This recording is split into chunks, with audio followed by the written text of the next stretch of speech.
Којашки сериозна сте кога верите дека ова не е тема што го зборувам?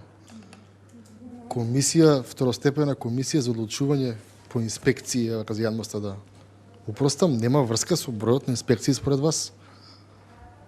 Според вас е нормално 200 инспекции за труд направени само? Работници не гледаат. Меѓу себе на телефон група ги си направат како се зезнати повеќе од 100 луѓе за 2 минути. Јас многу добро ви кажав, ние разговаруваме за инспекцијски надзор. И тоа е суштината дека дали има соодветен надзор или нема соодветен надзор.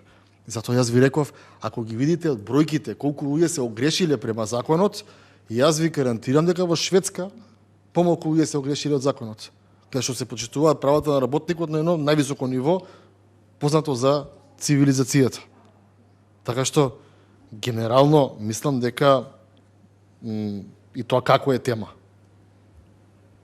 И ќе ви порачам неколку работи. Првата работа е, не можете доживотно да бегате или не можете долго да бегате од темите со кои што идевте на власт и доживеавте кај граѓаните разочарување. Тие теми нема да ги избегате.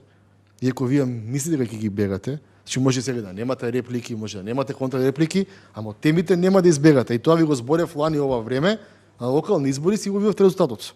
И упорно не ја учите лекцијата, повторно бегате од темите на кои со манипулација доаѓавте на власт. Темите секогаш се враќаат, порано или покасно. Еве, председател, ќе гледам дека треба прекинам, препоставувам.